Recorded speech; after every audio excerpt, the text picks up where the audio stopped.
listening to The Way We Ball. And ball we have. And ball we That's have. Right. That's right. Sir. That's right. Uh-huh. You and I came on here, 10 days ago? Uh-huh. We were like low energy. We were excited. I mean, I'm not sure that we're higher energy, but we're still, you may be higher energy. I'm drinking. So I probably should have amended my weekend plan or my evening that way. No, I'm still running off. What? This is exciting. I'm with you. But what I love about it is you and I were like 2 weeks ago, if you listen to this podcast, or 10 days ago, we were like, this is going to be chalk.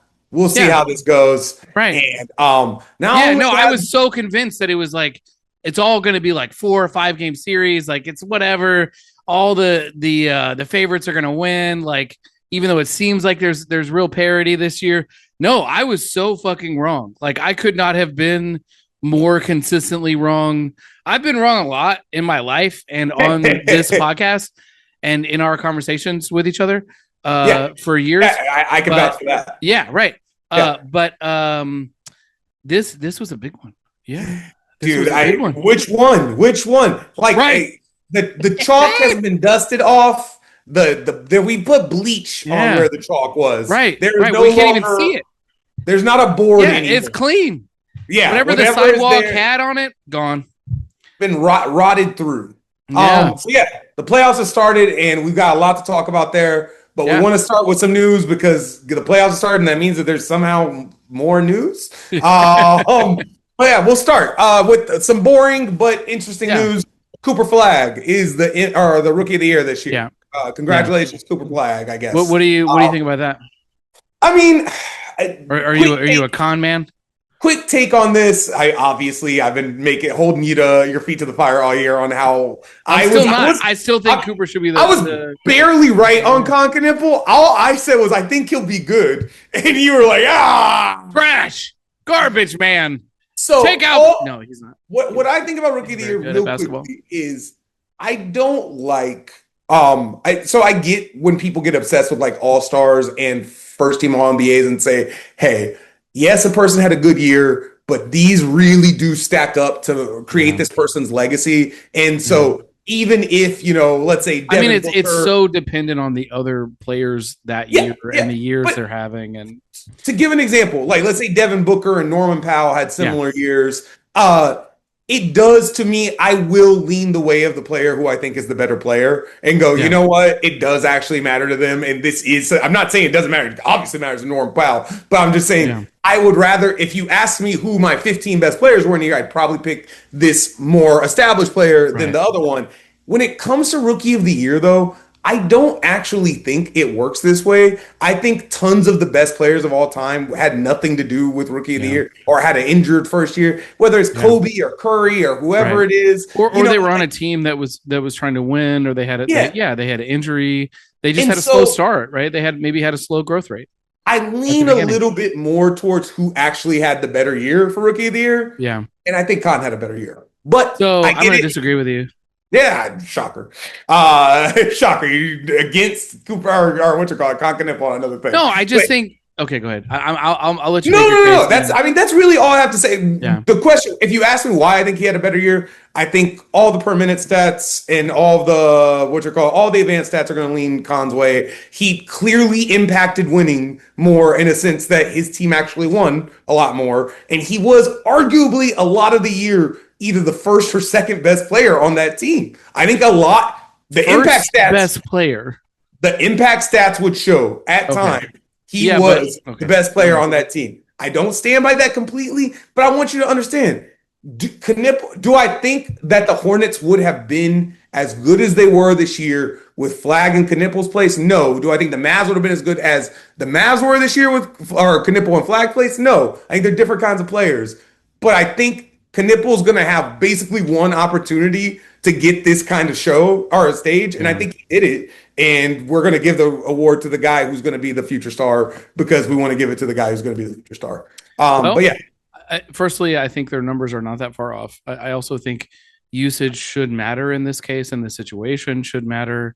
Concanipple was on a team that was maybe the hottest team in basketball for but he was hot. Agreed, but that's insane to say he was the best player. Like he literally got benched in their playing games. Like they couldn't play him, right? And why? Like and because what he can do is shoot. Because Yeah, his job is so much more limited than the job of Cooper Flag. Cooper Flag was playing point guard for half the year, and he ended up being the main creator. He started out playing point guard, kind of finished the year playing point guard. Like had didn't he have like three like 35-point games, 40-point games? Like he had two 40-point games in a row, yeah, including a 50-point yeah, game. right, He has the right. record for the highest or most points by a person his age. The usage is crazy. The expectations for him on that team that was decimated by both injuries and just guys getting traded away. And I just think like, okay, yeah, especially in the advanced stats are so based on plus minus, which is so based on winning, which is absolutely based on lineups and who you're playing with. And so while I just think Knipple, he's not as good a defender. He's nowhere near the defender that Flag is. Right. Yeah, He's nowhere near the defender. And Flag wasn't even that great of a defender this year, but you saw what he can do. Right. Exactly. You saw it in college and you saw it in flashes here, right? This year. And I just think that the expectations, the usage, the defense, agreed, the shooting, like Knipples maybe a generational shooter, right? Like but if we're comparing their roles and what they have to do on the team, I just feel like Knipples like peaks at like a Klay Thompson type guy. Again, we're talking types of players and the load on them, right? The expectation and the success rate that they had, right? But I feel like I think Flag like shot it well on the year, and he. I'm not going to say a lot more than this, just because I want to move on from this. But I do want to say Flag's expectations, while, oh my God, everyone's expecting him to do all of these things, were also kind of not there. His team could lose every game, and they did. And they did. And he could produce a lot and not incredibly efficiently, and we would give him credit for it, and we are. And here we are doing it. Look, man, this is I really don't love this argument, because the truth is, when it comes to player type, I prefer the Flag type, obviously, and also like I just usually go that way. It just feels like in the rookie of the year context, where I really do think I want to reward year versus player, I lean towards Knipple here. But honestly, who gives a shit? Cooper Flag was fucking amazing this year. Fucking awesome. Like Cooper Flag, when I watched him, I clearly saw the top 10 player that he is about to be in the next 5 years. I mean, just when you see a guy like put up 20 and like 6 and 5 the way he did with 1.2 steals and a block, he shot 47% from the floor. I just think those are like, outside of like a guy like Tyreek Evans, like those are numbers that we look at and go, man, this portends like a star, like a high usage creator for himself and for other people, star. And so to me, what did you say? But what did you say? You said portends. Yeah. No, and you're right. And so like I get your point on like this philosophy of wanting to reward the best year in this case, and that makes sense. And I think there's a real argument for Khan in that case. My argument here is that I just think when we zoom out and we look at what we assume their careers are likely going to be, I just feel like it's this is where it just makes sense. But and I don't disagree. Yeah. Next one we wanted to get to. We got a lot of coach talk here, and so let's get to the one that annoys us the most, probably. Taylor Jenkins, my guy, coach of the Bucks, your guy, former coach of the Memphis Grizzlies, in a run of endless good Memphis Grizzlies coaches that they fired before they should have. Probably the best. Yeah, probably the best. With the most success and the most years there, for sure. Why just be Hollins, Yeager, what you would call it, Fizdale, name your guy. They all probably should have kept their jobs. And Jenkins is the most should have kept his fucking job guy that I could imagine. Look, good job from Milwaukee. We'll have a lot more to say on this depending on what Milwaukee does this summer. Knowing if this is like, did he just take over one of the shittiest jobs in the league, or is he about to get a little bit more runway to actually build a team like he got in Memphis and he did a great job of? I'm with you. You initially, I was kind of like, oh, this sucks for Taylor, right? Like I was like, man, I love him as a coach, and this seems like a bad situation. But you're when we talked about it, you were like, maybe the context here, if they trade Giannis, will be an actually rebuilding program that he gets to kind of build and teach and really grow. And so that actually, I'm with you. That may actually be a smart move for them, and maybe a not the worst situation for him. So And yeah, hopefully it works out. the main reason why I said kind of pisses us off a little, or pisses me off, Yeah. is if the Rockets were to not have a coach in a few weeks, that was kind of who I was hoping we would have. It would have been real nice. He Would would have have been been real real nice. nice in Houston. But Speaking of coaches yeah, that are out, yeah. the fuck ding fucking dong, the witch is fucking dead. Steve Kerr is out in Golden State. Um, I mean, look, of all the people to hate in in in the Golden Warriors, State's universe, he's among my low. He's on the bottom of yeah, that rung. Yeah. he's not the most hateable. I was about to argue. I usually say I actually like Clay more than I like them, but this is kind of a bad week to do that. What you call it? Right, with the Megan Thee Stallion situation. I had to fight from keeping that out of the outline here. Yeah. What you It's not call a it? good look. Not a good look. Outline item. Clay Thompson Yeah. fucks up. Yeah. But Fuck boy yeah. Clay Thompson. So So look, man, I I never just liked wanted Clay to do this Thompson. because I wanted to talk about a real quick. Not we'll have more legacy talk on coaches in the summer. Yeah. But just to run off what this dude did, they won. He had a 631 winning percentage while he was there. They went to Crazy. 6 finals. He won 4 rings, and they've got or what you call it. And even if you're like me and you go, well, what about the KD years? Yeah. Look, even without the KD years, you're Yeah. still talking 3 conference titles, 2 titles, an incredibly impressive resume, regardless, and honestly, a dynasty, Yeah. regardless. It really was.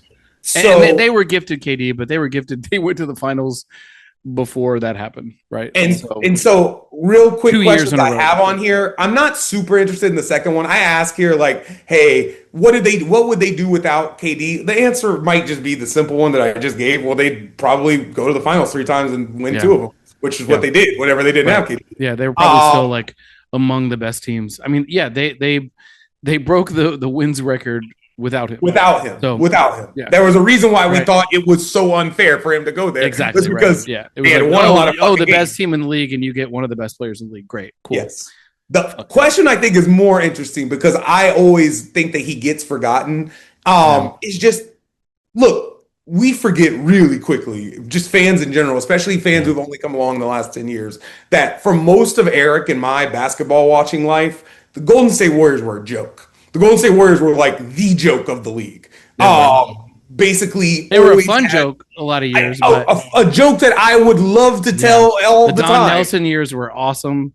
Who doesn't Cracking love back a Don cold Nelson? one after a fucking 8-1 win. Yeah, What you call series win. No, I love the Warriors, yeah, but they became a different thing under yeah, Kerr. But yeah. the answer is they became a different thing right before that under Mark Jackson, and that part They gets did. forgotten. They Well, did not have a defense. This was yeah. the most offensive only identity team forever, and Mark Jackson gave them a defensive identity before Steve Kerr ever took over. Now, Um, now I do think that Kerr, I do think it was like a right person for the right job, right? oh, Because they landed these amazing shooters in Clay and Steph who walked into the league as like amazing shooters, and then they're like, oh, who would be the great coach for them? Like one of the best 3-point shooters of all time, and right? an inventive coach who was ready to Yeah. install off an offense Yeah. that clearly was But the but offense. I just think he had the mindset for that, Absolutely, absolutely. and also in a way that like we saw later. Maybe he didn't. I don't. I mean, I also think that it's like I was gonna say he maybe didn't adjust so well to having younger players after that, but I also wonder how much I mean, the they younger also players adjusted to them. How much playing with Draymond is really tough because he seems like a fucking asshole. they drafted And pretty poorly. yeah, I mean that's a good point. It's like none of the guys they drafted like in this sort of last era here have gone on to have success in other teams. Whether I do think it might matter. Yeah, Pool's a great example though. I do think it might matter where we start, right? And like where we learn our initial habits. but completely agree with you. still, Completely I agree. mean, especially for I don't know. I mean, there were some big whiffs though. But what I really would ask, the thing that I think is cool, like the fun logic game here is, Yeah, let's say Jackson doesn't get fired that year. Let's say we protect yeah, his job for 3 more years in front of yeah. that. Did they win one? Did they win one without him? Well, the big adjustment came in that first finals, right? Yeah, The kind of yeah. the I big mean, aha moment of like while the they're sort of still small no with ball. Mark Jackson, they're still going to be playing David Lee. They Yeah, will never. Draymond is a they're gonna small go forward never go away in from Mark Bogut. Jackson's world. Yeah, Yeah, he never would ever take the chance yeah, that Kerr did. yeah, However, he also would have coached them pretty well on defense, I think, for a while. yeah. I would be interested. Yeah, my guess is because to me, when I like watching Curry, for example, in college, like he was such a phenomenon in college. Like just watching him was like that is fucking nuts. Like what is happening here? Like I don't I think Curry and probably Thompson would have been all these guys would have been really good, right? But do they develop? I think your question here is do they develop the kind of unique machine that they developed that just kind of like chewed through the league, and I think in the those answer is years. clearly, it's And I think probably you're right. Yeah, yeah, I think probably not. I think Curry's it feels kind of essential in that. Yeah, so that's Okay. you know, You want to go on to the new news that I sent over a second yeah, ago? Yeah. yeah. I just do you want to explain it a little bit because I did Sure, look at sure. it, but Yeah. um, Okay. So we've talked a lot about tanking over the last few months, and the league has as well. They yeah, fucking everybody. It's all anyone's ever talking about. It's the right, thing that needs to be fixed in everyone's mind. The way that 6 years ago it was flopping or whatever. yeah, right, Now it's tanking, and that's all anyone yeah. wants to talk about. And Adam Silver has a new heavy front runner in draft lottery reform. We're going to go over the plan, and then I'm going to say a thing that I think makes me sound like a real hot take machine, but I'm sorry. It's just the way that I feel about this. I Okay. read it and I may have an even hotter take. So let's go. Okay. So Adam Silver's plan that he is looking forward to is changing the lottery as it is right now from 14 teams to a new increased 18 teams. That would mean that all of the teams that get into the play-in would Yeah, also be in the draft lottery. included. So meaning they can potentially get a number one pick, right? Like Yes. the dice roll, the percentages, they get a percent Of whatever the chance. lottery is Yeah, for, whether it's for 3 picks, four yeah, picks, as it is right now, it is for the top 4 picks. Also, that means that teams that will enter the playoffs, right. So teams the that will 7 and 8 the seeds eight now seed who are in the playoffs in the fucking will get playoffs. will get a chance to get into the draft lottery. The bottom 10 teams, meaning the worst teams, will have an Yeah. 8% chance of the top pick. The remaining 20% will be divided among the remaining 8 teams. So this is my hot take here is just this. I've seen a lot of Adam Silver criticism, and I've made a lot of Adam Silver criticism that basically like I would usually describe him as kind of what's the right word for this? Like I would just kind of find him to be a little cynical in most of his choices, and Profit and are obviously energized. He just wants to make the decision that's the best for making the most money for the league, which can often be a kind of amoral decision making process. This is the first thing I've ever, just tanking in general, but also his tax to fixing tanking, that I've ever thought, oh, Adam Silver's just kind of stupid here and doesn't get the problem. This is really dumb. Yeah. No, Yeah, this is I don't think he so understands. this is yeah, go ahead. I don't think he understands the problem that's been created. The problem is that you flatten the odds and more teams have any chance to get a Right. pick. And The so incentives now, like, so there are more incentives, so everyone's tanking. Like literally, you saw it, right? A third of the fucking league is tanking at the end of the year, and people are like, "Hey, this sucks to watch." And so, what do you? Because why? Because you flattened the odds and gave them an incentive. You created an incentive structure for them to fucking do that, and now you're going to further extend that incentive structure. What? any sense. What I need him to understand is, yes, there are 16 teams in the playoffs, Right. but 16 teams don't think they have a realistic chance to win the championship. They don't. Mhm. And no, only like 5 or 6 of them do. So guess what the other teams who are like, you know what? We're Man, not going to get Dallas the got prize. Cooper Flag from the 12 pick. bam. The prize of the ring isn't going to come. Over. What's the other prize? It's right. the top picks. Are you? Teams are gonna teams in that 5 and 6 range are now gonna lose their way into the fucking 7-8. It's like, that's obvious thing that's going to happen. If you don't think you can win the title and you're at the 5 seed, you're going to start to lose on purpose so that you have a chance to get into the bottom. Now, not a third of the league is gonna be losing games. 2/3 of the league will. Now 2/3 of the league. Like, what are you? What? Like, this is. Where is David Stern's Zionist piece of shit corpse to come back and be reanimated? And just agreed. Like, I hate to. David Stern sucked in a lot of ways. The terrible man, but at least he knew how to run a fucking league. He fucking did. Yeah, exactly. Like he did a better. I think now at this point, I feel like he did a demonstrably, despite the fucking so much bullshit. Like the attacking black players, we don't have to go. We literally don't have time to go down the list. That's true. We don't. Yeah, this is a very good point. But this is such a bad. I just don't get it. I just don't get it. It's insane. Yeah. Okay. Okay. Let's try and run through. Sorry, I didn't mean to steal your fucking. No. You didn't. What do you mean? It's the only logical read, dude. Thank God you said it. Hey, I love how you and I didn't talk about this. Yeah, and we immediately were like, well, that's what's gonna happen. That's fucking stupid. Yeah, because you're just doubling down on the thing that's caused the problem, right? Like you're like, oh, there's this big problem, and we created it, and we're mad about it. But now we're going to double down and we're going to do it some more. We're going to do it harder. We're literally going to double the incentive of it. Okay. Jesus. Okay. So I put this on here because I think it's funny. So the USA Today came out with its list of top 25 players in the world, or top 25 NBA players who've ever lived. And before we don't have to say lists are stupid. I spent a lot of my time doing music journalism, a lot of my life. Like lists are terrible. They'll destroy your brain. And this is a really bad example of a list. But what's cool about it, and why I sent it to Eric, and why I thought we should talk about it in the outline really quickly, is I think it gives a really I hadn't seen this, and now I'm looking at this like, oh my god, it's such an interesting picture on what a casual thinks who the casual thinks are the best players of all time. So just real quickly, some of the highlights. Jordan is number 1. Braun is number 2. Not shocking. Okay. Number 3. Kobe Bryant. Kobe Bean Bryant.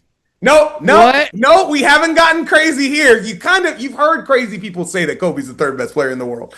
You never heard this. I swear to God, you never heard this. Steph Curry's the 4th best player who's ever played. This is basketball. Just vibes. It's like, cool. What if we made a list on just vibes? It's just the most famous players. That's all it is. The top Shaq? 4 is Shaq number 5. No, he's not. It's Kareem. No, so that's cool.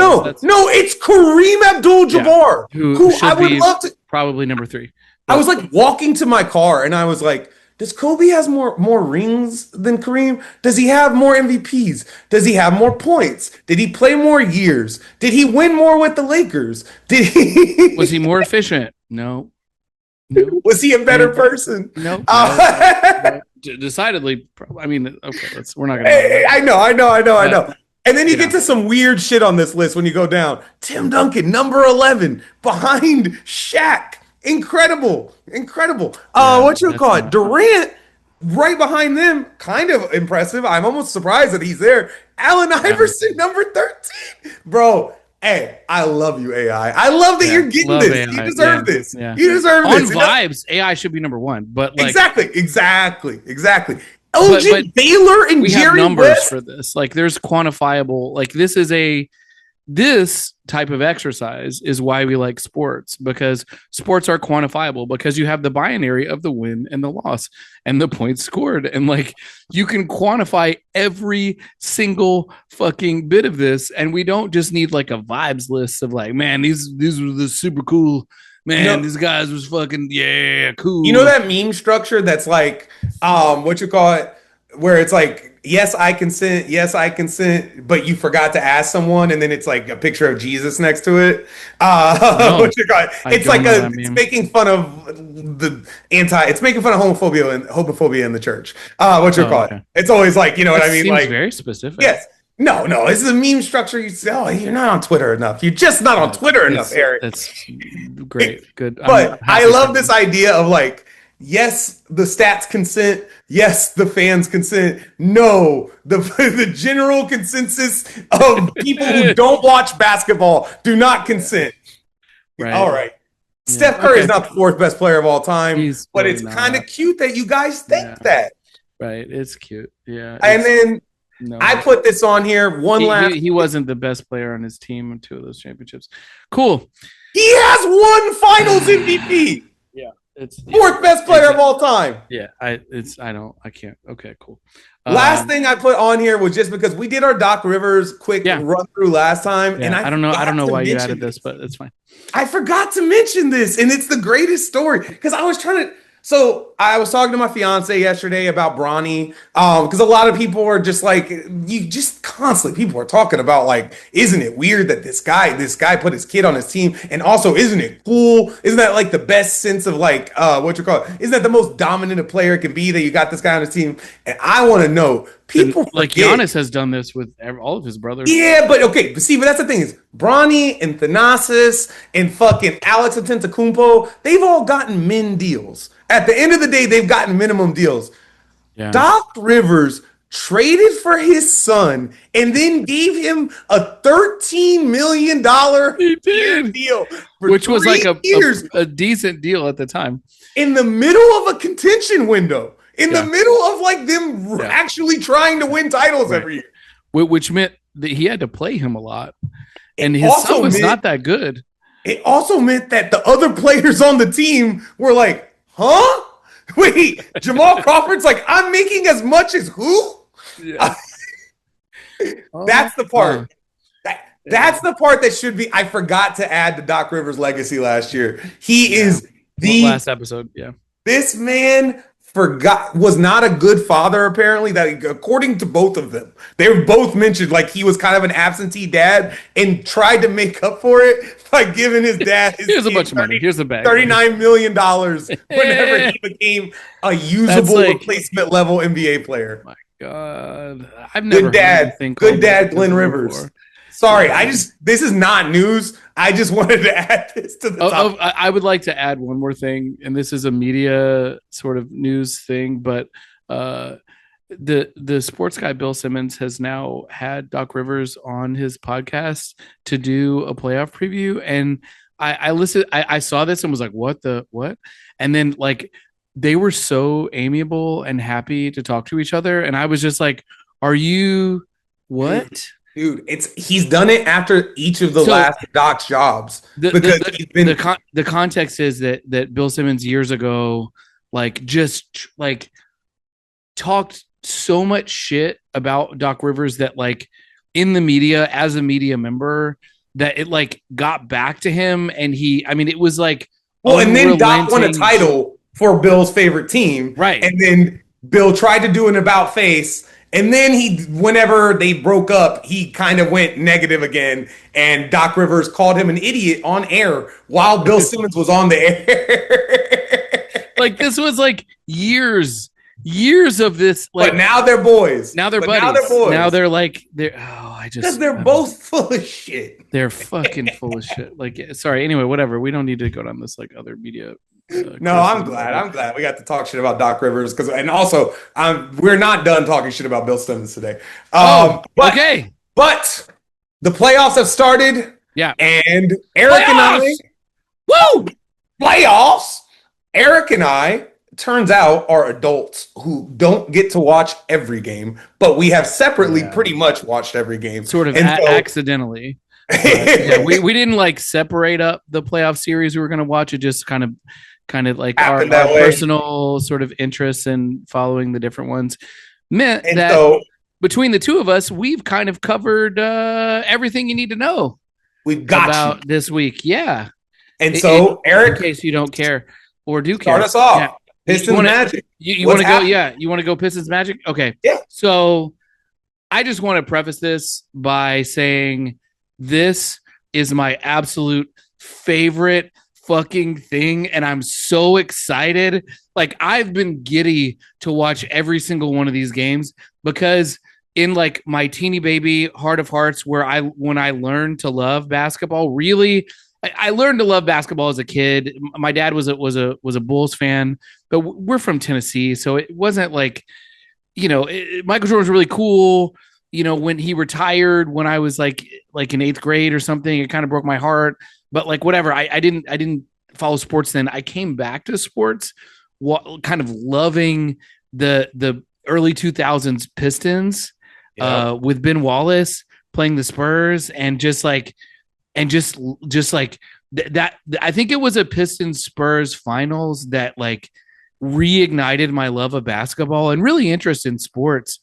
Yeah. In a lot of ways. And so like deep in my little baby heart, like I fucking love defense and I love watching defense. And this is why I was so excited the last couple of years when we had kind of like the refs allowing more contact and stuff. Yeah. I'm just like, yeah, let's get it. Let's like, come on, Charles Oakley. Let's just like fucking hit him. Like, I don't watch boxing or any of these things, and I don't like fighting or, but this like, series is your MMA. This is it. This is the closest that I get. And I just also, these two teams are like the fucking Spider-Man meme. I just feel like they're exactly the same.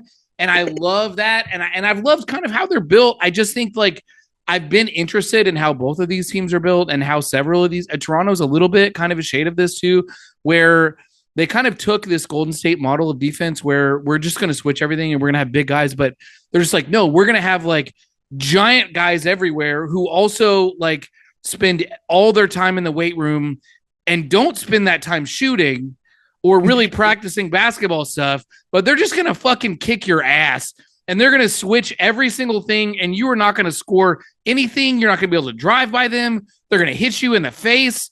They're going to foul you on every single play. Like the old Jazz, and just like, we'll just call it because you can't call every single one. Like it's beautiful. It is a beautiful, beautiful thing. And I've like every single, there's one, like as we're recording, they're playing right now, game 4. And I almost asked Jacob to reschedule this just so I could watch that game. Watch it.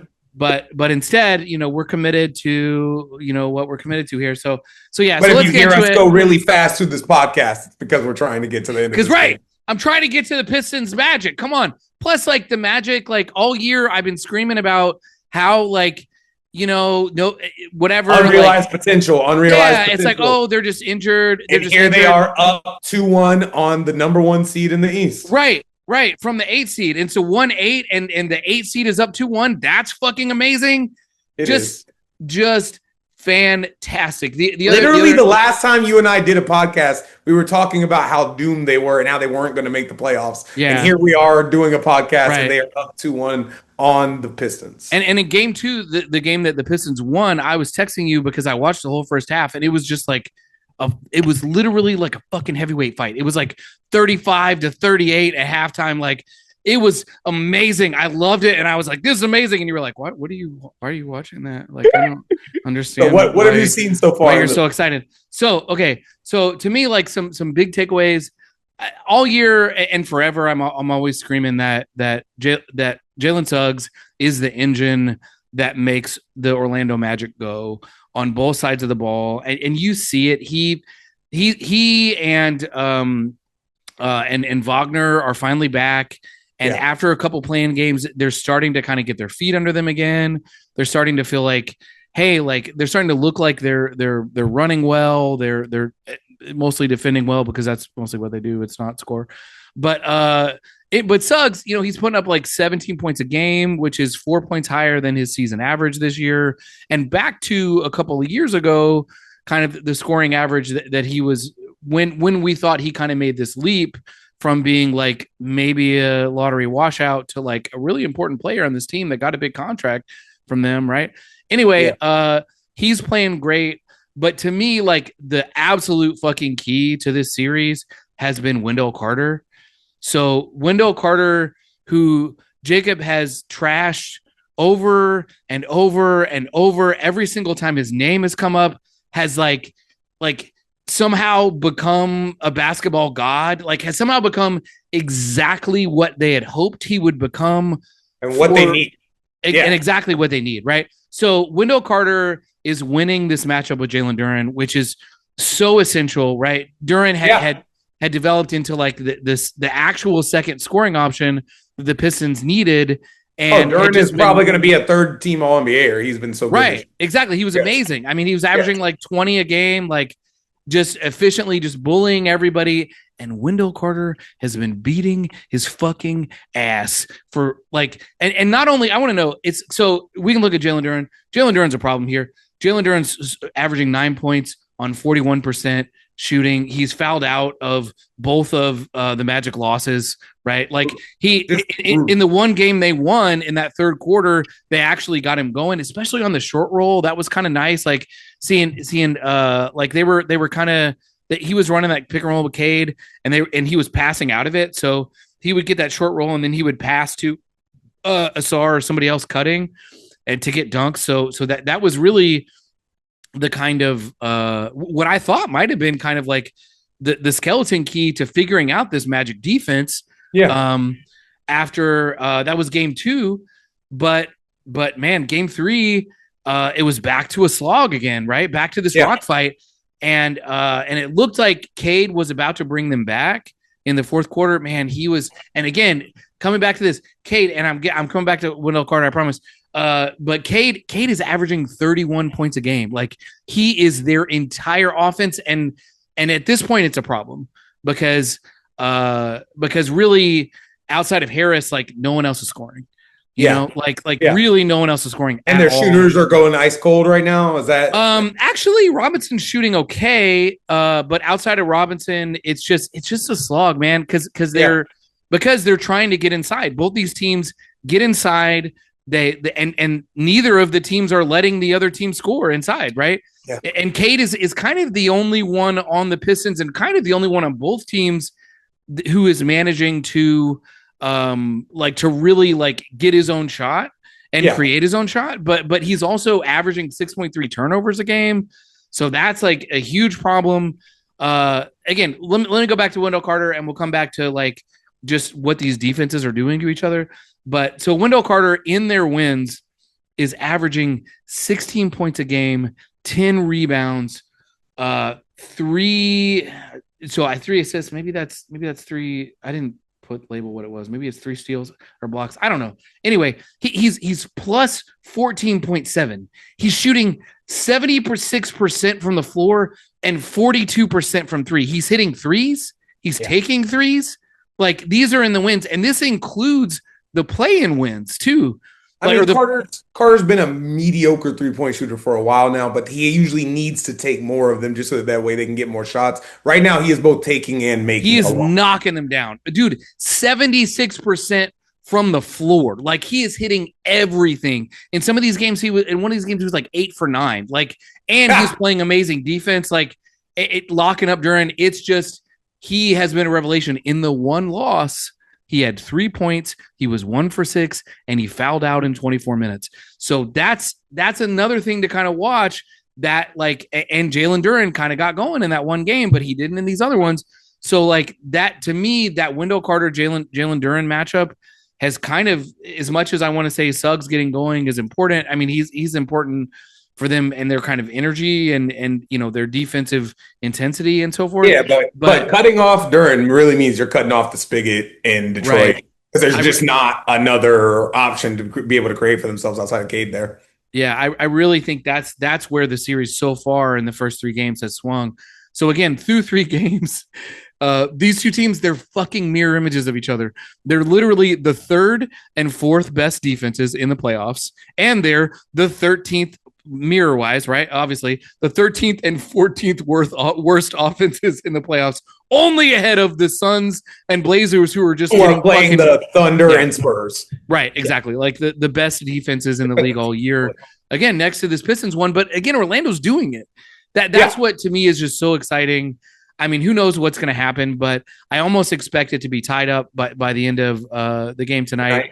Yeah, I'm hoping we get 7. Yeah, but 2-2 to Orlando is still a huge victory. They did not expect to be this close, and also they've proven they can win in Detroit. So I just think that, to me, the styles of play, and to me, they've all year, and just the way they're built is they're just so similar. Yeah. Just like the way they play, and that's just what's so fun to just be like, oh, this is just like just haymaker after haymaker, like, Yeah. and kind of literally. Although what's funny to me is of all the series we've gotten, there hasn't actually been a fight in this one.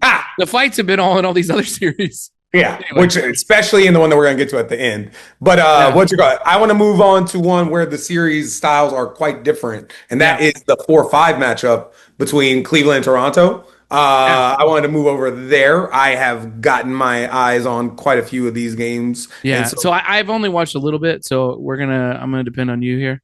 Yeah, absolutely. And I don't want to go too long on this one. I do think that this series is a 2-2 series. Toronto came back home and defended their home court. They won game 3 pretty handily. There wasn't much. The whole second half of that game, basically, Toronto gets to a lead, and then they don't really ever allow Cleveland to get too close to them. They're hitting their threes pretty well in that game. And then Brandon Ingram actually had a very solid game that game. But game 4, and he hasn't been great in the playoffs so far, right? He's been fine. He's been getting to the line a lot. He has been inefficient, but getting to the line a lot. BI has a pretty good reputation based on one series he had a few years ago against Phoenix as a playoff performer. He's doing well enough in this series, is what I would say. He is getting he has a pretty weak combination of defenders on him, but he is still pretty much the only one-on-one player that Toronto puts out there. That's my guy Shed doing. Now, that kind of gets to where I really want to talk about is, so the real story of how they tie this series, because the first 2 games, Cleveland won very easily. You can watch game 1 and game 2. So Cleveland won both games at home, yeah? And at home, and they kind of blew them out pretty early on in both of those 2. Especially in game 1, they have a close first half, and then the whole second half, Harden basically dictates the pace of the game. In game 2, Harden is a lot less efficient and turns the ball over a lot, but Donovan Mitchell hits a lot of crazy shots. And Donovan Mitchell, he's a high quality fucking tough shot maker, but it probably should have been a little bit of a bad sign that in game 2, the way they win is through a million Mitchell tough shots. Because what we get in game 3 is a lot of those same tough shots and they just don't go in. And in game 4, they're in, honestly, a game that was not dissimilar from the way that game 2 had looked, where it looked like, hey, Toronto's kind of in control of pace here, but they can't score enough to get in front of Cleveland consistently, and Cleveland's winning the possession game. But then the fourth quarter happens, and Cleveland kind of blows them out and has a 12-1 run to start the fourth quarter until about 7 or 6 minutes left, and it just looks like it's done. This feels like the end of the series, essentially, because so Cleveland would go up 3-1. Cleveland's going to go up 3-1 and come back home, and then you're like, well, they've won 3 games already. They're coming back home. They're the better seed. We've always thought Toronto's record was a little inflated this year. Right. This is it. They seem like the weak link in the Eastern playoffs, right? Yeah, and then Scotty Barnes and Jamal Shed happened. And basically Jamal. Mitchell and Harden could not get the ball up the floor. Over and over and over and over. They either turned the ball over or slowed down the possession until they got a bad shot. And they also so I'm blaming, you're going to hear me start this off by blaming their backcourt. Their backcourt just has the ball in the hands a lot. And also James Harden is my hero and my favorite person. And I really, really wish that good things were happening to him. And it's hard for me not to focus on when bad things are happening for him, like him having a 1-to-1 turnover to assist ratio right now. He is in the series? Yes. He is averaging. He always turns the ball over a lot, but he's obviously averaging he should get to the free turnovers a game right now.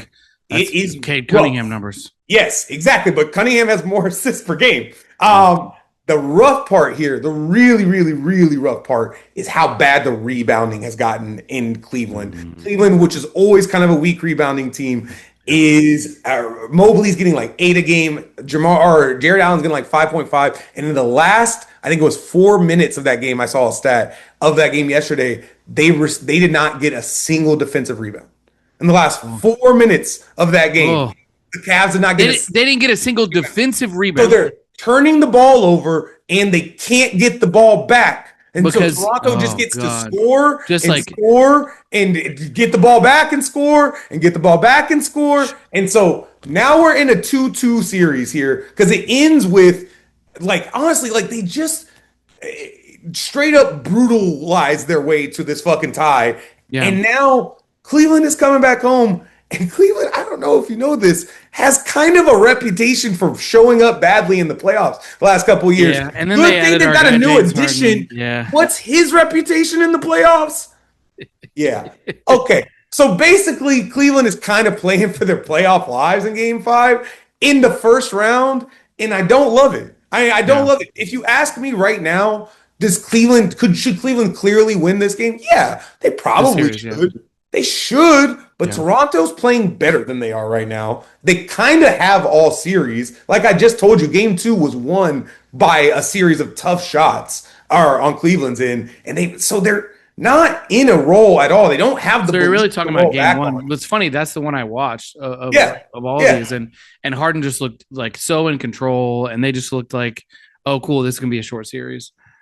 And the truth is, and they look like that at the end of that game yesterday, and then they just collapsed.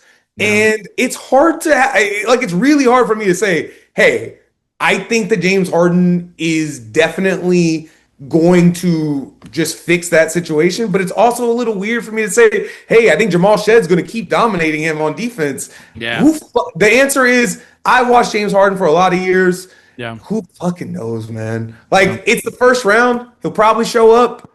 This is a rough position to be in round 1 whenever they really could have taken advantage of how tough that series that you're watching right now a lot is. Right. And Right. that series could have gone long. Cleveland's And they could slightly rest. older team could have gotten rest. And now instead they're both going to be in dogfights on the same side of the bracket. It's just stupid to me. But let's move on to another one. Oh, I've got a couple of thoughts. Unless you got a couple of on this thoughts one. here. I do. Yeah, I do. Just so I'm with you on some of this worry. I think it's interesting, like that it's happened this way. And so I just have some. I just wonder, and this is part of like a little bit of bias from me coming in. I just have felt like, look, the Cavs defense has been a concern all year, right? And swapping out Harden, swapping in Harden, it gets you, some maybe an upgrade there at point guard, and especially in terms of health, right? With the way that Garland had been playing all year, and eating size and things like that. But like they still never solved the defense, especially the the perimeter defense and like having big wings.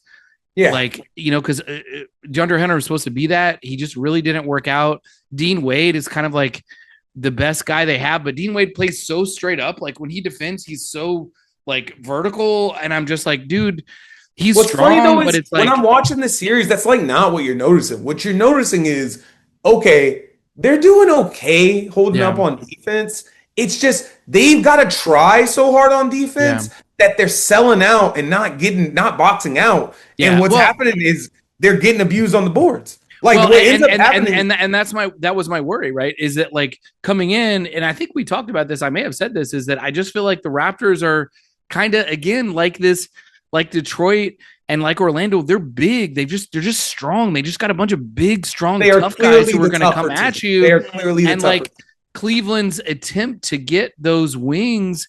And granted, they have the two bigs who are good at defense, but like they're not big time rebounders. They're not, and also like and Jared Allen kind of should be, but he's not like as much as you hope. But like more importantly to me, it's like the wings, right? It's like they're playing Dean Wade and Strus and like and they're playing a lot of Sam Merrill and like and then after that they just have small guards, and so it's like and you're already playing Mitchell and Harden, so it's like who are you going to have with muscle? You know what I mean? Like, and against a team that's really strong, I don't know. I just and that's my worry in the next round too, because you're going to against Detroit or Orlando. I feel like Cleveland can probably score with just about anybody, but these teams are going to muscle them. Like, I don't know. Anyway, I want to move on to another pretty exciting series that I think you watched a bit more of. I've watched a lot of it, but I think you have. Let's move to New York. Okay, where the Knicks and the Hawks we'll stay in are the East. Yeah, deadlocked at 2-2. What do you yeah. think there? What have you been watching? So yeah, so I've watched a good amount of the series, mostly to find out that I was absolutely wrong about the Hawks, and you were totally right. That the Hawks look great. They again are another one of these teams with just like stacked with wing defenders. To me, I felt like they weren't going to have the strength, like the toughness, like and especially inside. Yeah, Um, and to, like I've watched this and look, the numbers don't really support this, but I think Mike Brown is like absolutely fucking up. And like reports came out today. I don't know if you saw them no, about I Mike didn't. Brown saying No. basically he is coaching for his play or he's coaching for his job. Yeah. Yeah, And this was the whole thing with Tibbs was it was like, cool, is Tibbs the problem? And it was like by the end of that, it's like maybe, but you better replace him with someone better, right? Like, and the something offense is different. still so. Like, let's look. The series is tied. It's 2-2. But and the Knicks are the 3 seed. They were a title favorite for a lot of people coming in. They have this like giant payroll and this stacked ass roster A top that 10 player, another guy who's probably top 25. right Great players. that people had a lot of expectations for. I picked them to go to the finals before the year. So did I. Yeah, a lot of people did, right? Yeah. And we saw this kind of throughout the year that it was like, cool, they were number 5 in net rating and number 4 in offense and number 7 in defense, but the defense periodically was good and then was kind of bad, you know? And it's like, and Who people would I say had the same level of anxiety as them going or in the last play what did you say? I said I was like only the Rockets and the Knicks are the only teams Yeah. that have these kinds of numbers and come into the playoffs feeling like Right, with the and expectations, you know? and how the has Hawks that have like looked? fucking no expectations coming in as the 6th seed after trading their best player, you know, and Yep. then getting CJ McCollum as a kind of like a throw in that fucking trade. And he's leading the team in scoring. The Right? He's fucking president out here. the president of the Players Association. Yeah, the president of the Players Association, who everyone in the league kind of hated for a year because they thought that he agreed to a bad CBA. He did. He fucking did agree to a bad CBA. Let's like which he did. not sugarcoat it. Come on. Okay. He's not Chris Paul in that way. But He's also not Chris Paul on the floor. Okay, but guess what? Jalen Yeah. Brunson cannot check that man right now, and Right, but he can't check Jalen Brunson. But also, like, yeah, I'm not. So this is where I'm coming down on this. Like, so number one, the Hawks have played great, right? Yeah. CJ McCollum has been great. Their switching is great. Their point of attack defense. They are making it hard on Brunson every fucking time down the court, and it's not CJ guarding him, right? Like it's so they are switching everything. Their point of attack defense is great, but the Knicks are absolutely not making them pay inside. And what to me, what I watched is like I think it was either game 1 or game 2. I think it was game 1. They were just like fucking killing them with Mitchell Robinson, right? Mitchell Robinson was like what they were running Mitchell Robinson and Brunson and they were just like getting every board, and the Hawks could because the Hawks don't have a center, right? No. Kongu is not really a center. Like they don't have any heft 6'9". inside. Yeah, they don't. Like so the most obvious thing is that what Mike Brown is fucking allergic to, and it's playing Cat and Mitchell Robinson at the same time. And look, this is why I say the numbers don't necessarily support that. Like on the year, right? Their offense takes a little bit of a hit in that, right? Like Cat does better when he has more space inside to score. Cat's a great interior scorer. He's also the best big man shooter of all time. So fucking let him shoot. You know what I'm saying? And you got Jalen Brunson, like what are like, and against this team, like you don't make the adjustment to like, and all that happened was in the third quarter of again game 1 or 2, the Hawks started hacking Mitch, and he missed a couple of free throws. Again, Robinson is he's a career like 50% 3-point shooter, but look, 50%. Yeah, free throw shooter, like 50% on a possession is is not the fine. worst. A Is 1.0 fine. PPP is acceptable. And he starts hitting some of those, and they'll stop that shit. Because also, you know what they have to do when they do that? They have to go against a set defense too. Yes. So it's yes. like, so you're helping the other team's defense by hacking You also their center. you also put the Knicks in the bonus by doing that. Right, exactly. And if you get any possession going to the basket or any other foul, you're going to get free throws from another player. They just, like, Mike Brown immediately pulled the plug on it. And then no, so that actually was game 1. And so Mitchell Robinson's averaging like 15 minutes a game. He's minus like 4.5 on the series, but I just feel like, so of note, I think a lot of that is game 2 and a couple. So in particular, the Knicks lost game 2, and they lost it in a fashion that was like fucking mind-boggling. Like at the end of the third quarter, Mike Brown pulled Cat and Brunson. Yeah. And also, like, didn't have really, like, didn't have didn't have. I believe Zach Lowe described his rotations in that game as insane. They were insane, right? Exactly. I'm not the only one to say this, but I watched it, and it was like, it really was from like the 9 or 10 minute mark of the third to like the 7-something minute mark of the fourth, where there was no Cat and no Brunson and no one scoring, and it was just like fucking. It was absolutely like bonkers, and like the Knicks just couldn't score it because they had no one who runs the offense. Like it I just, yeah, it was like, because no Bridges was out there and Anunoby wasn't out there in that lineup, and it was just what's his name from New Orleans, who they just got in the trade. Oh, Alvarado. Yeah, it was just Alvarado, like, jacking up threes and just bricking everything because he was the only one who I saw that. And he was like 0 for 8 or some shit, and it was like, it was awful. And that, what happened? The Hawks, who were getting dominated up until this point, got some confidence, and that was a CJ game. That's the game that CJ, like, they had all this momentum going in, like they had come back from like down 20 or something like that, and then they had tied it. Well, then all of a sudden, Brunson and Cat come back in the game, but like the Hawks had the momentum at this point. CJ had it going, and then it was back and forth. Brunson had some heroics, but the Hawks ended up winning that game. And to me, that felt like the inflection point where it was like the Hawks got confidence against this team, and then they go back home, and again, they split at home, but I'm still not seeing. I still just feel like I don't understand why the Knicks aren't just like punishing them inside. Yeah. And I just don't, like, again, to me, you get Cat because you have Robinson, because you watch Cat play with Gobert. And you want to see the advantage of that, and that they're not doing that is and feels like they're leaving money on the table. To not start that for your offense, fine. Okay. But to not ever play that lineup ever, especially when it gives you an obvious advantage, it's like, what the fuck is happening? So and where do you think the rest of the series is going to go? Hater. Man, I don't know. I mean, I just feel like I still am confident in the Knicks. I just still feel like the Knicks have more talent, and they still, at some point, they have to figure out that they're just fucking bigger and stronger than them. Like, that they can just like get all the rebounds, but they don't, and not allow them to score inside. But no, I don't know. You really think the Hawks, you think the Hawks might take it? That would be wild. I definitely think the Hawks might take it. I thought the Hawks might take it at the beginning of the series. You did. You really did. Yeah. No, we're seeing what I thought might happen. The answer is no, because I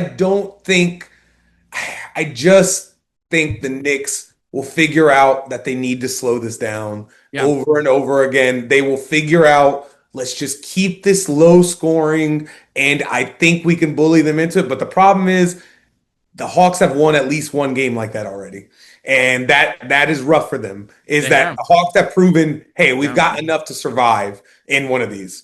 So yeah, I want to move over to the West now. Wait. Are you predicting Atlanta Hawks? I am not. I'm predicting what I predicted.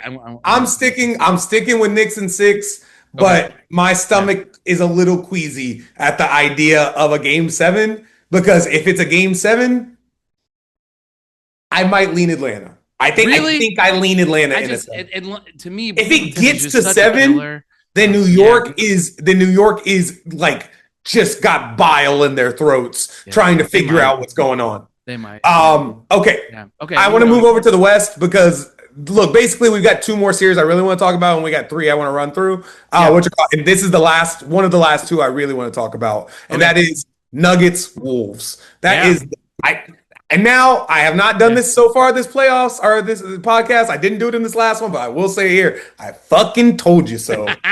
Fucking told you so. Man, This was gonna be a series, Yeah. and it's All a the little Nuggets more of a haters. series than we ever could have This anticipated. shit is fucking bonkers. Like, what is Okay. happening?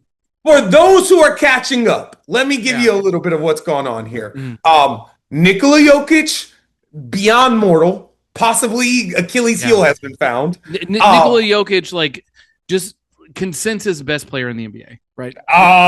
Except put a pin in that one, Eric. Put a pin in that. Okay, next, Jaden McDaniels. Basically, after they win game 1, it's a 1-1 series tie, and is interviewed after the game, dead faced, says to the team, we just go after all their bad defenders. We go after all the bad defenders. Jokic, Murray. You know what? Cam Johnson. He Aaron lists like Gordon, the whole fucking team. They're all no, and then he says they're all bad defenders. Said it himself. Then game 3, they run the fucking Nuggets off the court. They do. Just don't even leave it close. They're up 2-1. Granted, Aaron Gordon was hurt. Aaron Gordon was hurt. Aaron Gordon misses that game. Aaron Gordon plays game 4. He does. And they have a lead for most of the game. Dante DiVincenzo, who is part of why and before we get into everything, I'll just say the story of this series has been athleticism. The story of this series has been the Wolves are so much faster and just burying the fucking Nuggets. Yes, and Gobert. But the real story to me while I was watching those first 3 games was they're so much faster and stronger than this other team. And they're imposing their will by pushing the pace. And in game 4, one of those real cogs of that, Dante DiVincenzo, one of their most athletic players, one of their best defenders, the best scorers, easily their best shooter. Yeah. He's out for the rest of the playoffs. Yeah, he tore his Achilles like early. He tears his Achilles. Prayers up, Dante DiVincenzo. I fucking love watching that boy play, but he is not going to play again until next year. At least. It might be the next year. Might be in 2028 the next time you see this guy. In the end of this game, and Ant goes down too in the same game. No, that's what I'm saying. Towards the end of this game, Anthony Edwards is done for the season. Or it looks like he might be out. So I asked you this earlier. He's out probably for the series. Do you think he's actually, because he was coming in with a knee injury? They're saying that he's out for multiple weeks. The knee injury. They're saying he's out for multiple weeks. Yeah, they're saying he's out for multiple weeks. So no matter this what, series for sure, probably the next one. Yes, if they make it there. Hyperextends his knee, so they're losing all of their athleticism. Yeah, they're Anthony down. Edwards, their absolute best player. They're down going into the fourth quarter, and then their fucking mid-season trade pickup Ayu Dosunmu shows the fuck out. 43 points leading our playoffs. The highest scoring performance in the playoffs. And wins the game for them. And now the Nuggets, at the night of this recording, on Monday, April 27th, will be playing for their playoff lives against Denver in a game 5 in Denver. This series has gone off the fucking rails. And so I just want to run through a few stats through you before I get to what I think is probably... It's the most sports talk showy of our conversations, but it needs to happen, and it's happening here. Okay, first, real thing I want to talk about. Dude, this is the fastest series in the playoffs by a lot. And it seems like that was a clear decision. The fast pace?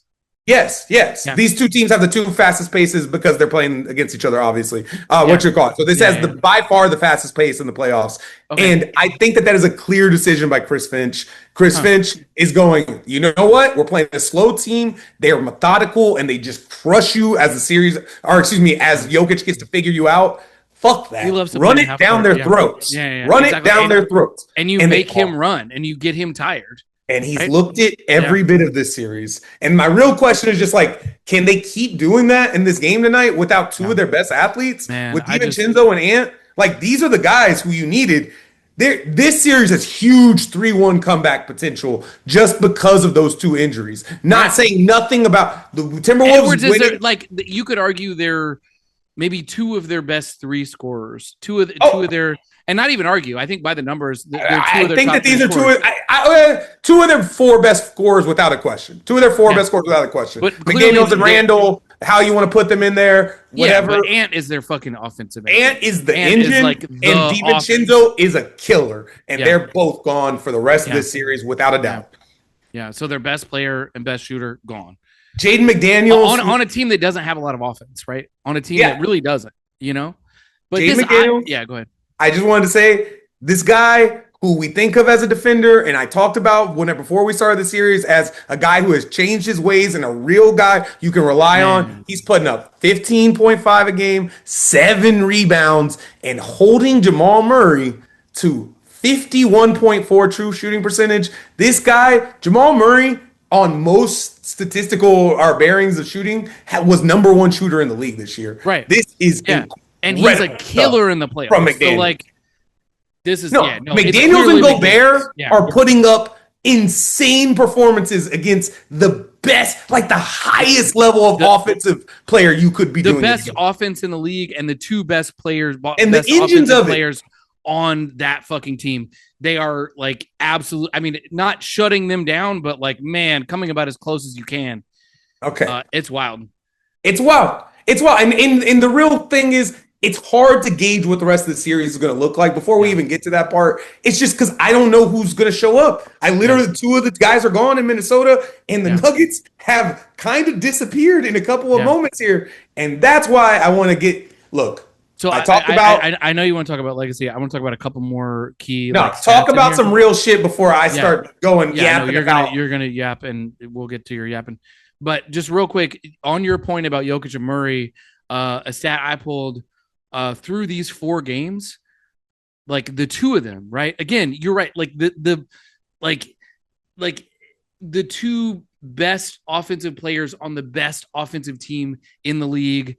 Jokic's shooting percentage, both of their shooting percentages this year were fucking insane, just like literally video game numbers. But through 4 games, the two of them combined are 14 for 61 from 3. That's 23%. That's awful.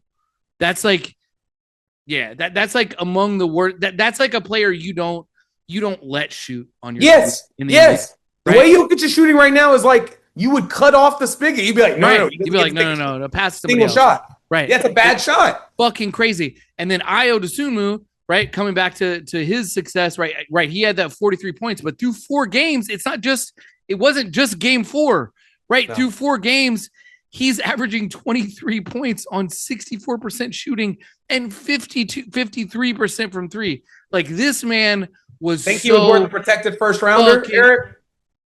Okay. Okay. All right. But yeah, no, he was so ready for the playoffs, and this guy, what an exciting performance! And he's such a huge part of this. That's why I don't feel comfortable saying Minnesota's athleticism is going to run out. They still got Dosunmu. They still got McDaniels. They've still got boys who are ready to run. And they need 1 game, right? Yeah, exactly. Like, I do like the obvious take here would be, and we'll get to the other conversation, but I think the obvious take here is like the best player on Minnesota is out for the rest of the series. Like, again, their best shooter and key offensive cog. You would just think, well, Denver's mostly healthy. Peyton Watson might be coming back. Like, man, they're just going to run through them, right? This is a 3-1 series where you're really going to see a comeback. And they might. But the Wolves have to win 1 game. Just 1. And it's done. And the Nuggets don't look like all of the – I had been forever just giving them excuses and being like, they're fine. They'll turn the switch on, whatever. And there had been other people – like other pundits kind of being like, no, red flag, like this fucking shit. And you were one of them, right? Who was like, they don't look right. Man, they don't look right. And speaking of not looking right, okay. So I said we would come back to Bill Simmons on this podcast. And the reason why I said that was right now. Because there's just been a lot of talk about this today, Yeah. and I just think it's interesting. So I Simmons had a whole thing where he and Lowe talked about the playoffs and the or in the weekend, and basically he was like, "Is it really time for us to hand over the belt of best player in the world? And is this it? Are we watching Yeah. it?" And Lowe was like, "Dude, the other dude's won the MVP, and he's gonna win a second one in a row, and like And maybe finals it MVP. hasn't been this for a little while." And I said at the end of this playoffs, or excuse me, at the end of this regular season, whenever we were talking with Alex, what I really said was it doesn't to me matter right now who the best player in the world is, because what I really think is the three best players in the world are so close to each other at this Yeah. point. And that Yeah. was Jokic, SGA, and Wemby in my Yeah. mind. Yeah. What I would say is what it looks like we're watching right now is the potential falling of Jokic off of that list. Um, That's a huge statement. it's what we're watching right now is a thing I didn't think we could see. Gobert's played Jokic well if you look Yeah. at their statistical matchups over Yeah. the years. Yes. He is Solid. Yeah. he is locking him right now. He is making it so that Jokic cannot score. Jokic has put up stat lines of 7 for 22 in this series and just shit that was unthinkable. And then I started to think, huh, this guy, he has this crazy reputation for playoff riser, but at the end of the day, Jokic has had a few rough series over the last couple of years, but he's also played great defenses all throughout these. Yeah. Whether it was that T Wolves defense that was unbelievable and they lost 2-7, and then the next year or last year they lose to the Thunder, who had The easily OKC defense. the Yeah. best But defense in the also in league 7. in 7. But what I really so I've basically been in between. I've never, you and I were never like the biggest adopters of, we were slow adopters to Jokic being the best player in the league. And we pretty much accepted it whenever he ran through the league and won the title. And then, and we're okay. I mean, and then his stats just continued to convey, I am that, I am that, I am that. And he's an amazing, amazing player. But you and I also had a call like a few months ago that I probably was being pretty hyperbolic on, where I was like, is this guy like top 10 all time? And that's where I think we may have look, there are people this entire time who've been saying Jokic has never beat a team that won 50 games in the playoffs outside. And that, first off, untrue. They beat the Clippers last year. That is the only time they've done it. However, that is a random weird stat to dictate something by. I just think it is. The year they win the title, they played who was in front of them. It's not their fault that the Lakers beat the fucking Grizzlies, and it's not their fault that and the Lakers were really good. Yes, they were a year or two from a championship. They were playing great defense, and the Nuggets dismantled them. And the Heat ran through the East. Like the Heat beat that Celtics team. The Heat beat that Bucks team. It's not their fault. Yeah, but also of note on that, because I've seen some of this discussion. Yeah, I think as we talk about tanking, I believe that was the first year that the new that this shift in tanking rules, that this kind of spread like flattened-ish odds kind of showed up, and I think that year was the only year that it really worked, that teams had not figured out the incentives and kind of thought, well, hey, fuck it, like the odds are flattened, so we don't have a chance, right? They didn't see the example of Dallas winning, like of these teams jumping, like of the obvious, which meant that a lot of teams didn't win 50 games that may have won 50 games in these later years because teams there's all these tanking teams. Yeah, because actually the bottom of the league, if you look at the standings that year, the bottom of the league didn't have these like huge losers like we had this year. So like there just were fewer wins to go around, right? Like anyway, that's No, I think that's a great counter to that argument. I think that it's just a silly kind of argument in general, because I think it's just a random, obviously 50 is a random Also, line. They were so dominant in that run.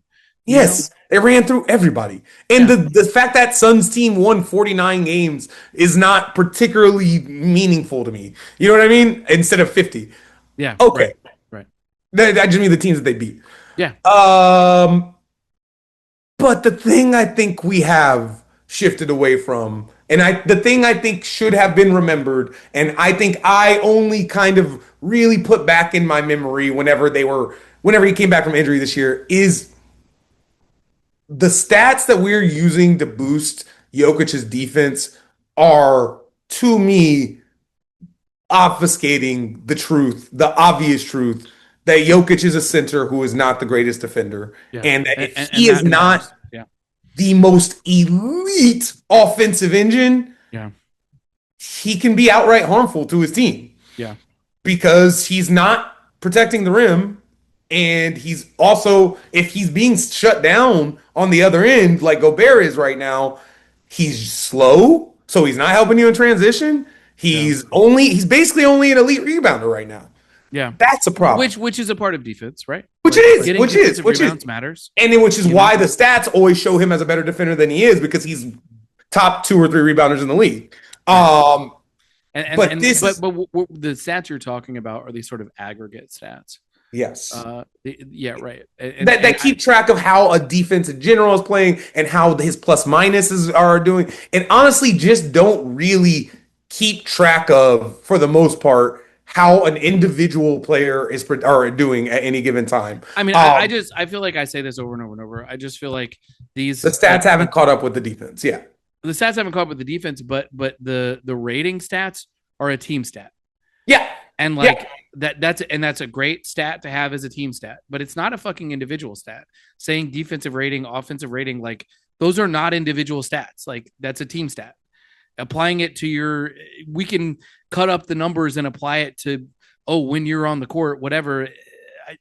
It's just so fucking noisy. It's like, anyway, whatever. I'm mostly done. I think I just Yeah, really wanted to say, like, it's kind of a wild thing that the yeah. Wolves have played so well that they've brought a fucking like legacy to its knees. That they've made the entire Man. league go, Well, man, we gotta rethink this. what's amazing about this, what I love about this to me is is really what's so fun to me about sports is that it's matchups.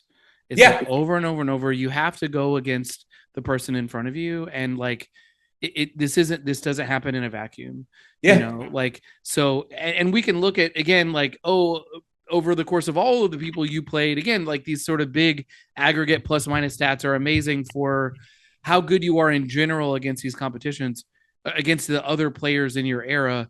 But in the playoffs, you got to play a specific team and you got to play them, you got to beat them 4 times in a row. And that's awesome sometimes. I just, again, coming back to like my love of this Detroit Orlando series, like, yeah, this is such a contrast of styles, right? Like, and it has been. I mean, the Wolves, if the Wolves beat them, this will be the second time they beat them.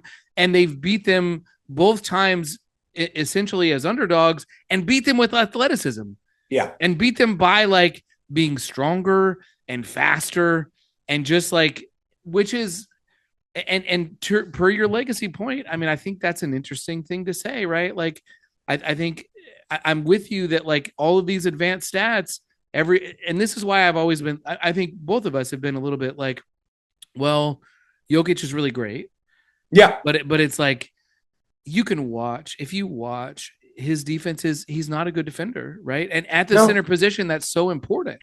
You know what I Yes. mean? And so it's like, I mean, that's not to take away. I mean, I think he's He's such a one of the greatest magician. players ever. Oh He's my God. fucking And like I amazing. put his in a list here and I on the outline, I was like, maybe he's not in the Duncan Shaq or what you call it level. Maybe he's in the Hakeem or Curry level. That's still pretty fucking Fucking special. amazing, right? Yes. Yeah. But it's different than where we had been. And Well, I think that and this where is the we've been team. going and where a title this year might have changed.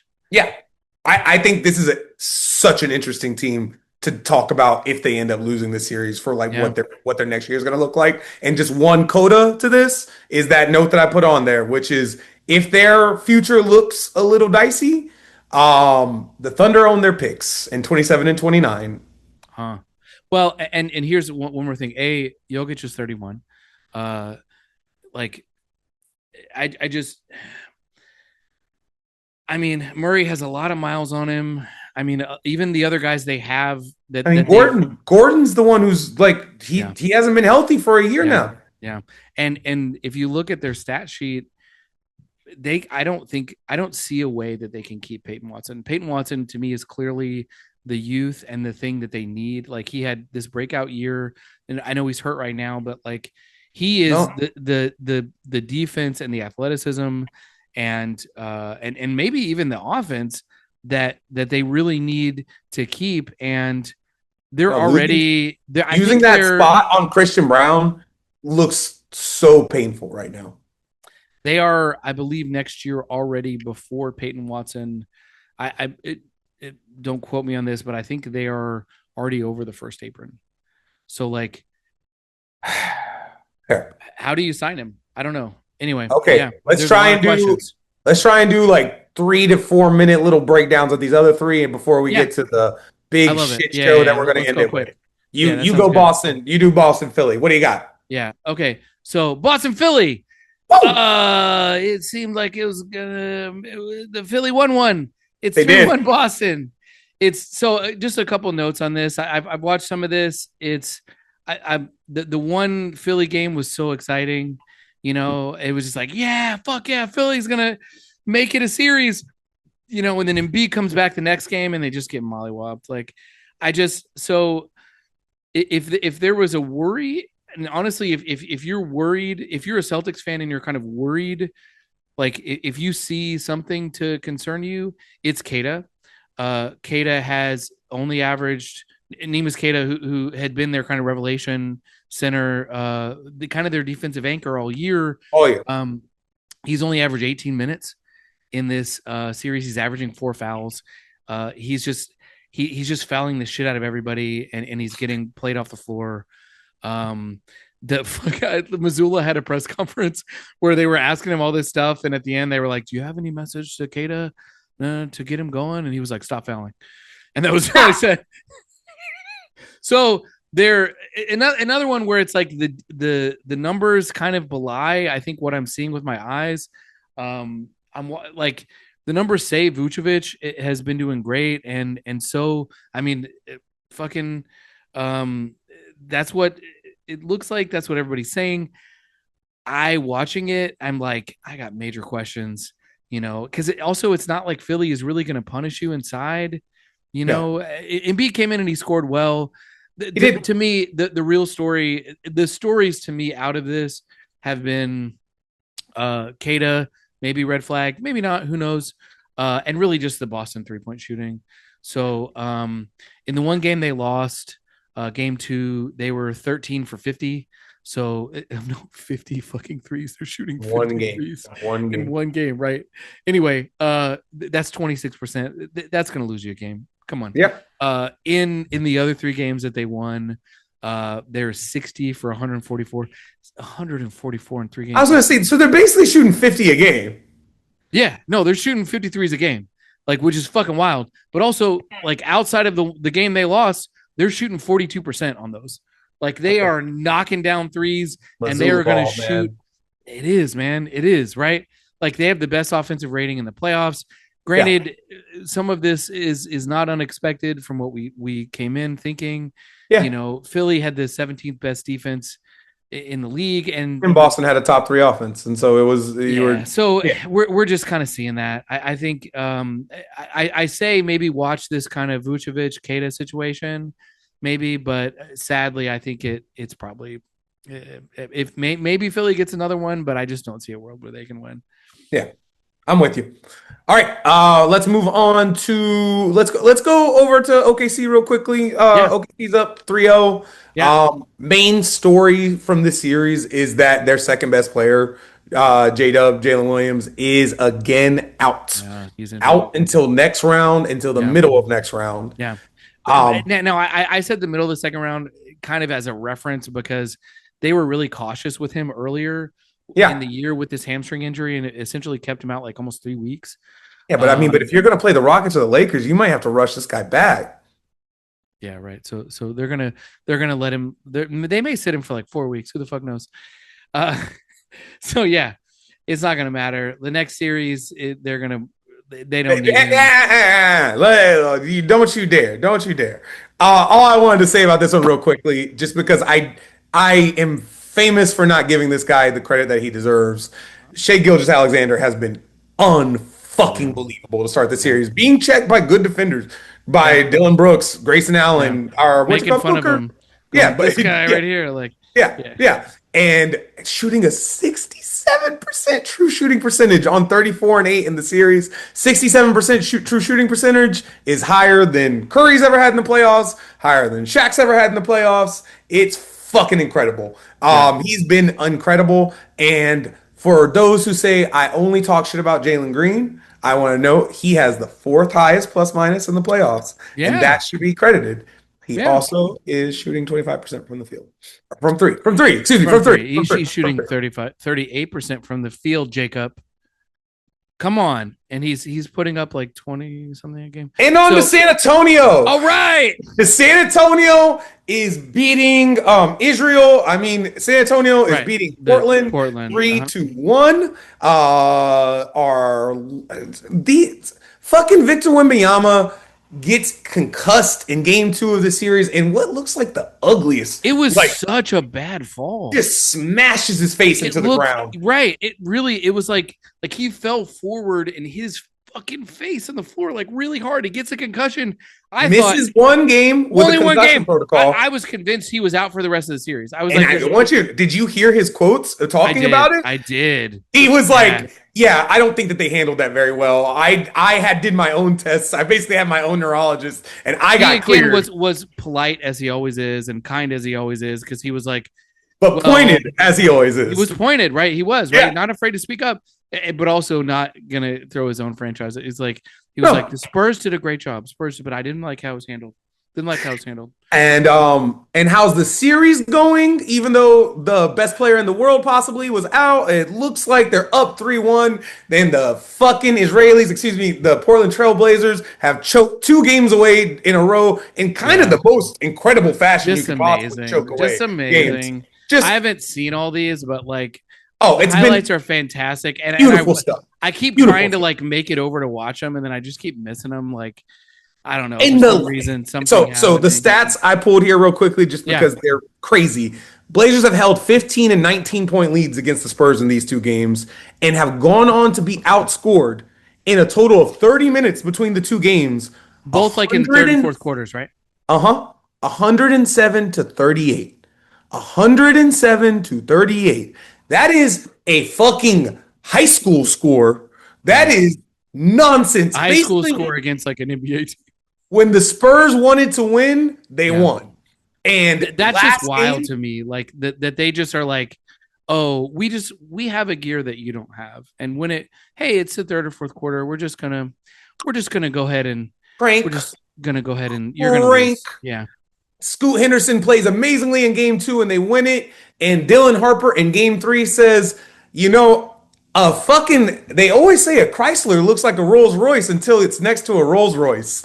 And guess fucking what? Dylan Harper is a fucking Rolls Royce and had an incredible game 3. He and Castle combined for 60 in that one. And in last game, when Wemby finally comes back, because he's out for most of game 2 with the concussion, he actually misses game 3. And in game 4, our glorious communist lord returns back. Forgive me, Lord. He wouldn't be okay with that kind of hierarchy. Our glorious our communist leader goes ahead and blocks 7 fucking shots in a game. And 4 steals, 11 stocks. The kid 11 rebounds and like 27 points also. Yeah. I don't know if you saw that video of him driving away from Portland as the crowds just like cheered and cheered and cheered. No, I didn't. All green limo light and smiled at them on the way out. Are you serious? This kid does not need to aura farm. All of the aura is there. He's such Holy shit, a fucking star. Can't wait to see.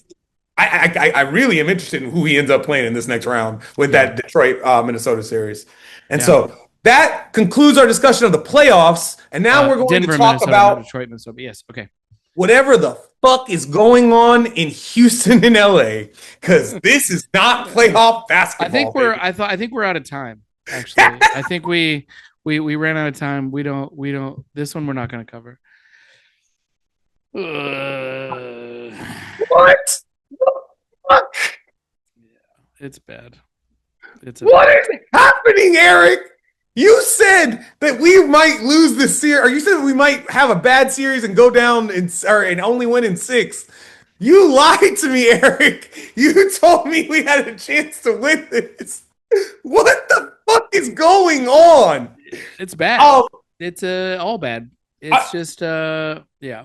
the cool thing about the playoffs is whenever you're a fan of a team, like you're so aware of like the little intrinsic nightmares and pulls and pushes that are happening. And then the playoffs happen and the whole world gets to watch and go, wait, does everyone hate each other in Houston? Yeah, it seems like they Have been do. for a Yeah. while. It's really seemed like that. And Yeah, for three this games, it definitely did. It definitely did. But we won. The Rockets did not get swept by the Oh, Luca-less there's a Austin win. Reeves.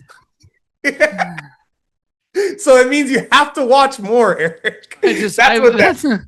I know. I was like, you and I both, and I especially, I think I was really rooting for them to lose in the last I game do. because I Yeah, just yeah. didn't want to watch anymore. I just couldn't do it.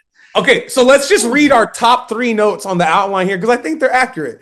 Maybe the Yeah, two worst playoff teams I've ever I've seen. ever seen. They're so bad. Both teams are so fucking bad. Like, Fire what is everyone. happening? Jeff Green is yes, fire everybody. Fire Uh-huh. everyone. All I'm of them. sorry. I know I've said nice things about both of these men, but oh my God, fire fucking Rafael Stone and Ime Udoka have Just lost right. their Just jobs. can we do it They now? lost their jobs. They Like, lost their job. I'm like, sorry. can we? I know the playoffs. They're still in a playoff series, but can we just go ahead and just And all I let's just said do was it? a lose off for the ages.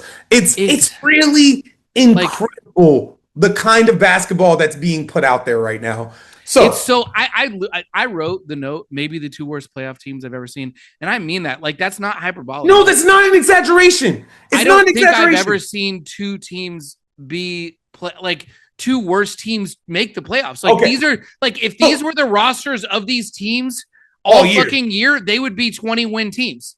So, They so would no, be no, no, no. fucking I disagree in with the that about the lottery. Rockets, but I want to say this is my favorite part. The Lakers are with who they're putting out there right now are easily the worst playoff roster I've ever seen. Just crazy. Without a doubt, the Just worst playoff embarrassing. roster I've ever seen. Like And what? the Rockets went down 3-0 to them. Yeah, 3-0. They lost 3 games in a row. They went down in a record that's never it's never been overcome. No team has ever overcome a 3-0 deficit in NBA history. And I don't think the Rockets are well, the only chance that the Rockets have to actually win the series is that the Lakers are so bad that Yeah, like what? LeBron They're is playing a terrible 41. team. Like okay, so you asked me the other day. So LeBron James, 41 years old, right? You asked me the other day, who is the second best player? Who is this? I want you to answer that. Who's the second best player in the Lakers? Is it Well, Luke I mean, Kennard? it must be Luke Kennard because he's averaging 18 points on 45.5 Fucking Luke from Kennard! three. Are you But- kidding? But I actually The hold Grizzlies, on. the tanking Grizzlies gave him away. But I actually would say that the second best player, that's not Luke Kennard. I think it's not. Marcus Smart. Marcus Smart, who the Grizzlies Also fucking gave away. no. They gave another team. They gave Washington last year a first round pick to take him. Yes. He was so bad. Yes. What are you saying? That's the But that second guy- best player on this fucking team. And That LeBron guy is isn't averaging fucking 17.5. 50. Yeah. 7.5 assists, 3.5 steals a game. Marcus Smart is stealing the ball 3.5 times per game against the Rockets through 4 games. I just don't understand. I just don't like there was I saw a stat earlier before the series started, the Lakers sweep was like 80,000 to 1 or something like that. Like in the betting odds, like you would bet $1 and you would get like 80 grand. Like it was, it's not 100. quite It's that, 100. but it was It's 100. sorry, $100. Yeah, whatever. So you would bet $1 and you would get $8,000. Like it really was like that was the odds of what almost fucking happened. Oh, very easily almost happened. Somehow Almost Şengün happened. didn't give a speech and they decided that they wanted to try a little bit, maybe because Kevin Durant wasn't I there. want to know. I Before don't we get fucking through know. this, This is who embarrassing. It's embarrassing for the city. This doesn't need to be linear. It's embarrassing for every player. The It's Rockets could embarrassing win for the this. coach. The Rockets could win this series. The Rockets could be the first team ever yeah. to come back. I really do think the Rockets could do this. It is a statement on how embarrassing it was that they ever went down 0-3 to this team. And I also think my headphones cut out and I'm just distraught. What was the last thing you said? Because I just said the Rockets could actually win this series. Do you think they can win? Yeah, they can. That's just a crazy thing. Yeah, that should tell you how bad the fucking Lakers. I mean, of note, I do think I think that the injuries are real, and I do think that when you look at like the Rockets, yeah, the Rockets. Oh yeah, like, I mean, they're playing missing Kevin Durant, Jeff Green, and Jayshawn Tate. Well, Kevin Durant and Fred VanVleet and DFS has been a nothing, and Capella is fucking old as shit, and Steven Adams is down. Like basically, they have a starting five of the young players, and those are kind of the guys who can play outside of maybe Josh Okogie, who probably shouldn't be that important on a playoff team. So they're kind of and of note, the Rockets have the worst scoring bench in the playoffs right now, and I think they had the worst scoring bench in the league on the year. In game three, our bench scored fewer points than Bronny James did. I want to note Bronny James scored 5 points that game. Yeah. Look, there's like endless stats to go through to break down how bad this is. Yeah. I just think we should just generally, the more important thing is to convey the existential dread that this series has given to anybody who calls themselves a Rockets fan. Or just lives in Houston or has ever been here. Or has been associated. Like, I think my girlfriend is embarrassed by virtue of us having a Rockets podcast. She's like, oh, I don't want to be associated with that. No. My wife earlier said that she talked to one of her coworkers and that the ticket prices for the game 4 were like minimum $300, and she said to her coworker, even after the embarrassing thing that the Rockets are doing, even after the embarrassment of what they're doing in this, like my wife is a Lakers fan who's not even really a fan of the NBA. She's just aware enough that this is so embarrassing. What was it? There was I do think we should, and everybody, it's been around everywhere, but the Rockets were up 6 in game 3 with 25 seconds left, and they lost the game. The stat, and you didn't put it on here somehow, but I didn't want to even talk about this. So, but it was like that had happened, that scenario had happened like 1,719 times in NBA games, and only one other game before this one had the team up 6 with like 25 seconds left to go, lost, and this was like the second time ever in history. And the Rockets have done this like 9 times this year. Like that's the other thing, is like this is who they are. They're just like, they're big losers and they just choke. I feel really bad how many times I've used the word losers while watching it. I hate calling anybody a loser. I don't think because it's stupid, and also I don't think they're really losers. They're fucking losers, man. But they're playing like losers. Right? They're playing like losers. That's a great yes. They're behaving. They're comporting themselves like some fucking losers. Some quick stats. The Rockets have the worst offensive rating in the playoffs. Obviously, the Lakers have the second worst offensive rating in the playoffs. Obviously, and if they were in the regular season, the only teams that they would have a better offensive rating than are teams that won less than 15 games this year. And like neither team, well, the Rockets only in this game 4 played good defense, but other than that, like neither team is playing good defense. They just, both the offenses are just so terrible.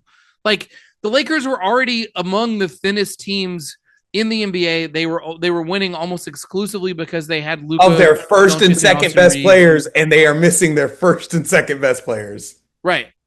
And they're not there. And the Rockets went down 0-3 to them. Also, my favorite stat of the playoffs. I'm sorry, it's so good. The Rockets are easily number 1 in offensive rebound rate.